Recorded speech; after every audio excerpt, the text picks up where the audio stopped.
emrine teslim olmamız gerekiyor. Ne diyoruz? Gazze'ye insani koridor isteriz. Her yer Gazze, her yer direniş. Artık Gazze ölüyor, Müslümanlar nerede?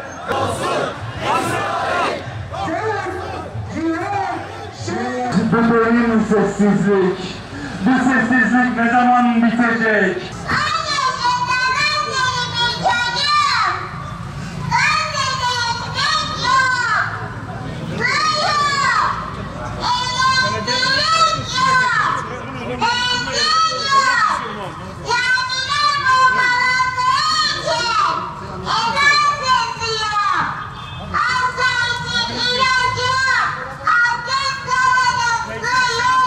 Birkaç gün önce Ebu Ubeyde'nin konuşması hepimizin kalbini parçaladı.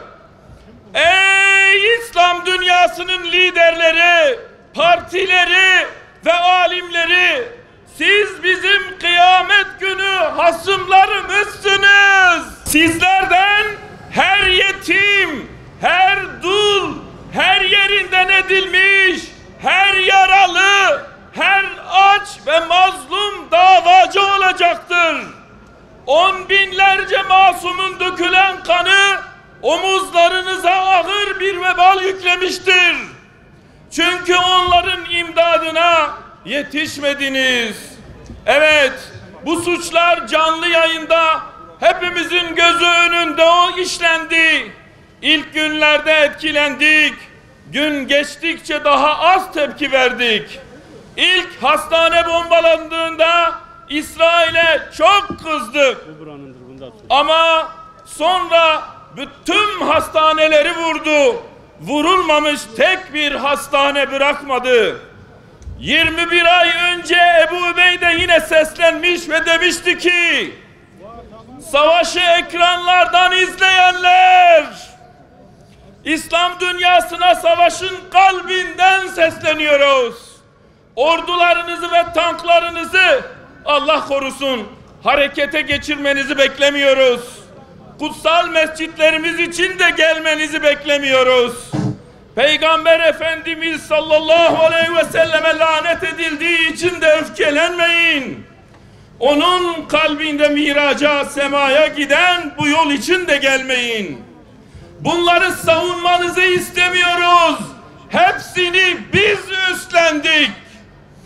Dinimizin ve toprağımızın onuru için savaşıyoruz. Sadece şunu soruyoruz. Sınır kapısında bekleyen yardımları hareket ettiremeyecek kadar da mı acizsiniz? Tüm bu süreçte gördük ki aciziz. Gazze'de katledilen yüz binlerce kardeşimize ulaşamadık, aciziz. Siyonistler tarafından tüm dünya esir alınmış, aciziz. Görünmez onlarca zincir ile zincirlenmiş esirleriz. Bu zincirleri tek tek kırmak mecburiyetindeyiz. Yine Ebu Ubeyde'nin birkaç gün önceki sözleriyle şunu da vurguluyoruz. Gazze cihadı en temel bir hak, kutsal bir dini vazife ve milli bir görevdir. Mücahitlerimiz ve direnişçi kardeşlerimiz işgal güçlerine karşı uzun sürecek bir yıpratma savaşını sürdürmeye tamamen hazırdır. Halkımızla dayanışma kurmak, kuşatmayı kırmak ve zulmü sona erdirmek için çabalayan tüm özgür insanlara selam olsun. Dünyanın dört bir yanındaki özgür insanların girişimleri ve dayanışma adımları halkımız için gurur ve onur vesilesidir. Bu girişimlerin arttırılmasını, sürdürülmesini ve bu düşmanın her alanda ve her zeminde ifşa edilmesini istiyoruz. Bilin ki gecenin bir sonu vardır. Mutlaka zafer sabırla gelir. Ferahlık zorlukla birlikte gelir. Her sıkıntının ardından mutlaka bir kolaylık vardır. Her zorluktan sonra bir kolaylık vardır. Biz de Ebu Ubeyde'nin Aksa tufanın başında söylediği gibi o söze katılarak ve haykırarak diyoruz ki muhakkak ki Bu bir cihattır. Sonu ya zafer ya da şehadettir. Bizler bu alanda bulunanların sorumluluğu her alanda sivil baskı oluşturmak ve Gazze'nin sesi olmaktır. Bizim tüm çabamız Allah katında mazeret ortaya koymaya yöneliktir. Yoksa biliyoruz ki bu aşağılık soykırım kınamalarla, protestolarla durmaz ve durmayacak. Soykırım yalnızca etkin, samimi, kararlı ve caydırıcı bir güçle duracaktır. Bu eylemlerimiz ise caydırıcı ve güçlü kararlar almaya giden yol içindir. Gazze için kararlılığımız, gayretlerimiz Gazze'ye yönelik politikaları etkileyecektir. Gazze için tüm eylemlere aşkla iştirak edin, sakın vazgeçmeyin. Gazze'deki açlıktan ölen çocukların sesi olmak zorundayız. Gazze'liler yalnızca ekmek, su ve ilaç istiyorlar. Bu kadar aciz olmayalım. Artık yeter. Gazze'de gerçekleştirilen vahşi soykırım bir saat bile geciktirilmeden müdahale edilmesi gereken bir noktaya ulaşmıştır. Gazze'de açlık ve susuzluktan insanlar can veriyor. Masum bebekler bir yudum süt içemeden dünyaya veda ediyor. Bu durum bütün insanlık için bir utanç, silinmeyecek bir alın karasıdır.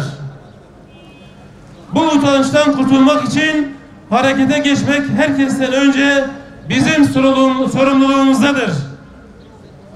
Zira o topraklarda en son düşen sancak bizim sancağımızdır. İnsani, vicdani, imani sorumlulukların yanında bir de tarihi sorumluluk taşıyoruz. Dünyada vicdan sahibi halkların çığlıklarına rağmen yönetimler sessiz ya da hareketsiz.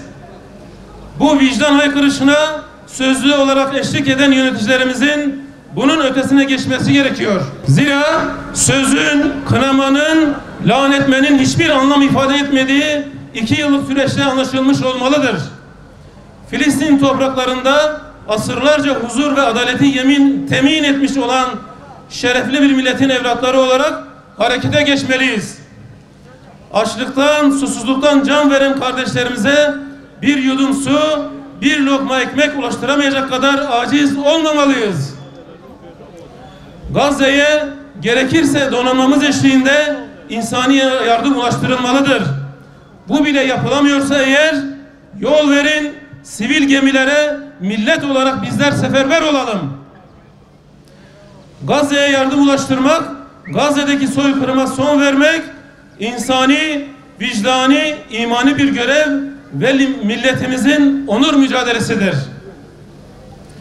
Kararlı adımlar atarak bu insanlık dramına son verilmelidir.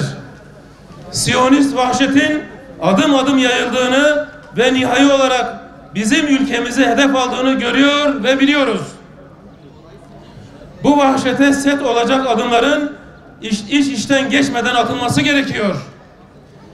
İsrail terör devleti tüm insanlık için fakat özellikle bizim için büyük bir tehdit ve öncelikli bir milli güvenlik sorunudur. Cumhurbaşkanımız Şanlıurfa Sivil Toplum Kuruluşları Platformu olarak milletimizin, insanlarımızın sizden talepleri vardır. Daha önceden de defaten söylediğimiz gibi soykırımcı bir terör devleti olan İsrail ile bütün diplomatik ilişkiler hemen kesilmeli, Siyonist diplomatlar sınır dışı edilmeli, İsrail'deki diplomatlarımız geri çağrılmalıdır. Hava sahamız İsrail'e uçuşlara ve limanlarımız İsrail varışlı gemilere kapatılmalıdır. Soykırıma karışan Türkiye, İsrail çifte vatandaşları yargılanmalı, cezalandırılmalı ve vatandaşlıktan çıkarılmalıdır. Bakü-Ceyhan boru hattı üzerinden İsrail'e petrol sevkiyatı derhal durdurulmalıdır. Soykırımcı terör devletine destek veren firmaların ülkemizdeki ticari faaliyetlerine derhal son verilmelidir. Bu soykırımın sponsoru ve terör devletinin en büyük destekçisi olan ABD'nin ülkemizdeki askeri üslerinin kapatılması bir an önce gündeme alınmalıdır. İsrail rejimini besleyen tüm damarlar kesilmelidir. Gazze'deki soykırımı besleyen şirketler geçenlerde yapılan fuar İDEF 2025'ten mutlaka çıkarılmalıdır. Türkiye'den İsrail'e giden doğrudan veya dolaylı ticaretin tümü bir an önce sona erdirilmelidir. Türkiye'nin Gazze konusunda Birleşmiş Milletler, İslam İşbirliği Teşkilatı, bölge ülkeleri nezdindeki girişimlerini, diplomatik çabalarını hepimiz biliyoruz. Ancak gelinen noktada bu çabaların fiili olarak Gazze'ye insani yardım ulaştırması konusunda sonuç getirmediği bilinen, görünen bir gerçektir. Bugün gelinen noktada uluslararası yardım mekanizmaları yetersiz kalmıştır. Katil İsrail yardımları 5 aydır engellemektedir. Bizler Türkiye'nin Gazze'ye insani koridor açılması için diplomatik girişimleri yanında acil olarak Gazze'ye insani yardımlarının ulaştırılmasında havadan, denizden, karadan mümkün olan tüm yollardan harekete geçerek bir an önce fiili sorumluluk almasını bekliyoruz. Yarın harekete geçmek çok geç olacaktır. Her geçen gün insani kriz ağırlaşmakta, toplu ölümler artmaktadır. Hukuk ve ahlakın ortaya koyabileceği en meşru gerekçeler ortadayken insanlık adına harekete geçmek için Türkiye inisiyatif almalı ve öncü olmalıdır. Bu mutlak şer ve kötülüğe derhal müdahale edilmediği takdirde tıpkı Bosna gibi bütün insanlığın utançla anacağı bir Gazze'miz olacak. Vallahi de billahi de ahirette Gazze'den sorulacağız ve hiçbirimiz hesabını maalesef veremeyeceğiz.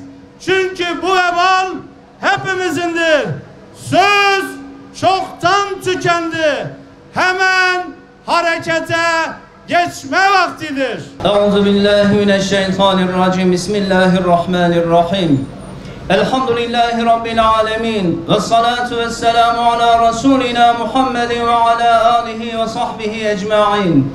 Allah'ım şu anda huzuruna geldik, yüce divanına durduk, boynumuzu büktük, ellerimizi açtık, sana dua ediyoruz.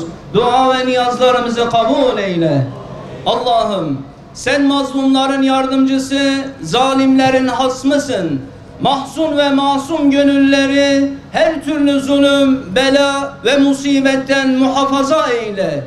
zulme uğrayan mazlum ve mağdur Filistinli kardeşlerimizi sahipsiz ve inayetsiz bırakma Allah'ım. Efendimiz sallallahu aleyhi ve sellem gibi zalimin karşısında mazlumun yanında olmayı, iyiliği emredip kötülüğü engellemeyi, hakkın yanında olmayı, adalete ve merhamete çağırmayı bizlere nasip eyle. Günahlarımızı affeyle, dualarımızı kabul eyle, imtihanımızı kolay eyle. Amin, amin. Ve selamun alel murselin. Velhamdülillahi Rabbil alemin. El Fatiha.